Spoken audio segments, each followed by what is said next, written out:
Time तय होता है ना, ये तो नहीं कि आज एक वाक़या होता है उसके ऊपर आप 1 साल के बाद 2 साल के बाद किसी को नामज़द कर दें और कह दें कि जी उसमें मुलव्वस था।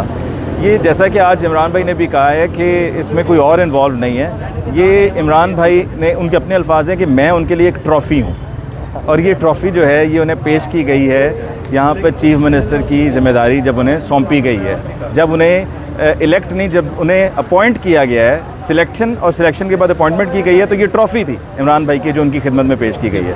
वरना केस तो कहीं पे स्टैंड नहीं करता है। और इस तरह के मामलात करके सिर्फ ये है कि जो कानून पे से लोगों का एतबार है, भरोसा है, वो उठ जाएगा। जैसे कि इमरान भाई ने कहा कि जब तक मेरा अल्लाह मेरे साथ है और मुझे अदालतों पे एतबार है, मैं टूटूंगा नहीं।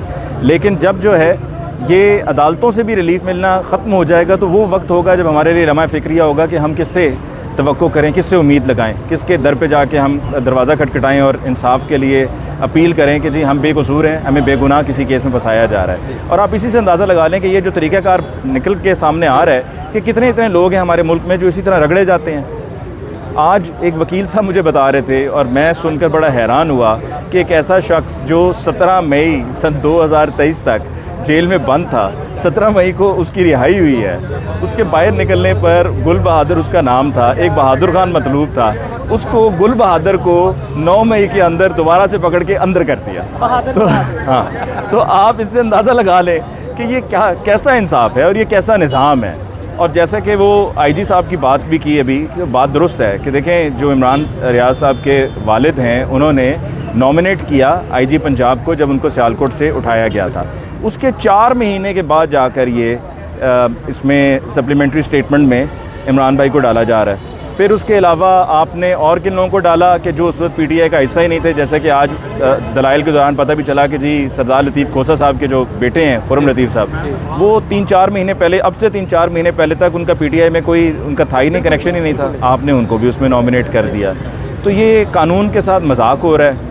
और जो वहाँ पर पुलिस एहलकार खड़े थे उनको भी समझ में आ रहा था और उनको भी पता चल रहा था कि हमने किया क्या। अली भाई, आज फिर इमरान रियाज खान जब यहाँ से गए, पाकिस्तान जिंदाबाद का नारा लगा के गए, और हमेशा पाकिस्तान जिंदाबाद का नारा लगाने वाला बंदा क्या इतना ही बड़ा दहशत गर्द है जो बार बार पीछे पड़ जाती है? देखें, एक मुहब्बे वतन पाकिस्तानी पाकिस्तान जिंदाबाद का नारा लगाएगा। एक मुहब्बे वतन पाकिस्तानी जो यहीं पर पैदा हुआ, पला बड़ा और यहीं पर इसी मुल्क में उसने इस दुनिया से जाना है, रुखसत हो जाना है, वो पाकिस्तान जिंदाबाद के नारा लगाएगा। उसको आप जो मर्ज़ी नाम दे दें, किसी को कोई भी टाइटल देने से वो हो नहीं जाता है। और आप एक सहाफ़ी को इस बात पर कि वो जाकर वहाँ पर रिपोर्टिंग कर रहा था, आपने उसको उसमें नॉमिनेट कर दिया। आप सब में से कितने लोग थे कि जो वहाँ पर उस दिन मौजूद थे और हम अपना काम कर रहे थे? हमारा काम वहाँ पर उस वाक़े को रिपोर्ट करना था, ठीक है? तो हम तो दोनों तरफ से बात करते हैं ना। देखिए, मुझे अच्छी तरह याद है कि 14-15 मार्च के बाद मैं एक दिन ज़मान पार्क गया और वहाँ पर चूँकि इश्तियाल बहुत ज़्यादा था कारकुनान में, तो एक पुलिस एहलकार आ रहा था, अपनी ड्यूटी पे जा रहा था मोटर बाइक पे, और उसने पीछे जो है वो गन भी लटकाई हुई थी। वहाँ पर पीटीआई के कारकुनान की उस पर नज़र पड़ गई, उन्होंने उसको पकड़ के मारना शुरू कर दिया। वहाँ पर पीटीआई के लोगों ने उनको रोका और मीडिया के लोग जो वहाँ पर थे उन्होंने उनको रोका कि ऐसा नहीं करो, इससे कोई ताल्लुक़ नहीं। उन्होंने कहा जी इन्होंने हमारे साथ जो जुल्म किया है हम ये भूल जाएँ कि हमारे साथ जो ये 2 रोज़ करते रहे हैं, जितनी शेलिंग हमारे साथ इन्होंने, जितने शेल हम पर बरसाए हैं, हम क्या उसको भूल जाएं?